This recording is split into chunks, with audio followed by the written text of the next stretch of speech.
So खरं तर Jyotsna मॅमची smile खूप काही सांगून जाते आणि त्यांच्या आठवणीला जेव्हा जेव्हा त्यांचे फोटोज बघतो एक पॉझिटिव्हिटी पाहिजे. आम्हाला खरंच आम्ही मिस करतोय. आम्हाला ते भाग्य नाही लाभलं, की त्यांना त्यांच्याबरोबर टाईम स्पेंड करणं किंवा या सगळ्या गोष्टी नाही लाभलं. पण खरंच या अवॉर्ड फंक्शनच्या निमित्ताने आम्हीच हे सगळं अनुभवतोय. किती छान आणि किती गोड असतं ते सगळ्या गोष्टी. पण मला नक्कीच आवर्जून जाणून घ्यायला आवडेल, ह्या अवॉर्ड फंक्शनच्या मागे अजून तुमचं काय-काय मोहीम तुम्ही पुढे राबवणार आहात?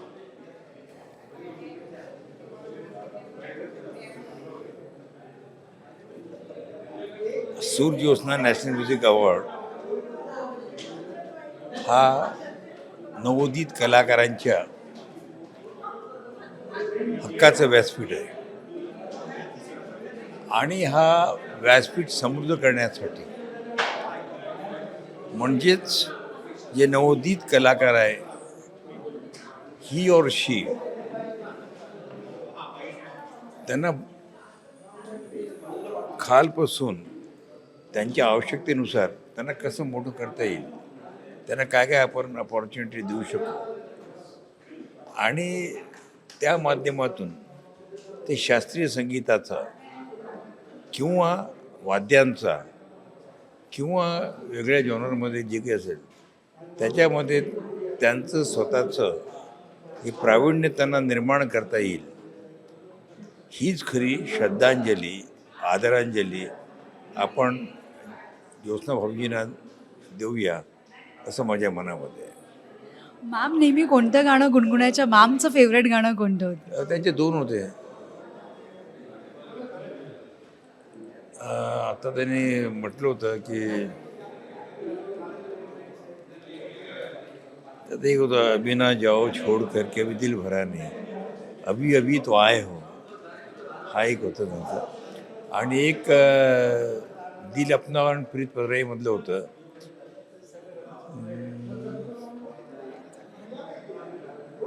काय होतं ते त्या जहाजामध्ये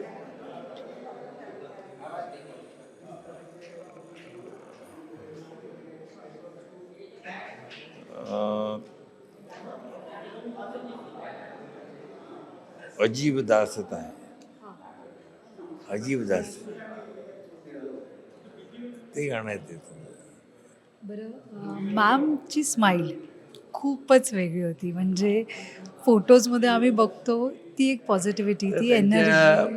हॉस्पिटल जाण्याच्या 8 दिवसापूर्वीचा फोटो येतो. ते काय इंटरव्ह्यू त्या देत होत्या एका मॅगझिनसाठी.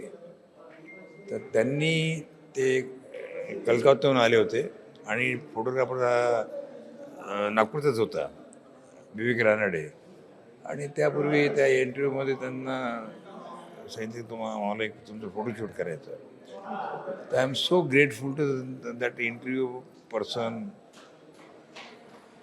त्यामुळे तो फोटोशूट झाला. पण तो एकदम सिंपल साधा फोटो आहे नेहमी त्याच्यामध्ये. सिंपलच राहायची फार. सामान्य लोकांमध्ये मिसळत होती आणि या हातचं त्या हातला काय केलं तरी कळतच नव्हतं. अनेक लोक मला भेटतात की आम्ही इंजिनियर झालो भाभीजींमुळे. कोणी येऊन सांगायचं की मला त्यांनी तिथे त्या हॉस्पिटलमध्ये मदत केली होती. महाराष्ट्र राज्याची हेल्थ मिनिस्टर होती मुंदडाताई. ते म्हणे की मी भाभीजींकडे कारण त्यांनाही तो आजार होता, तर त्यांच्याशी चर्चा करायला त्या यायच्या.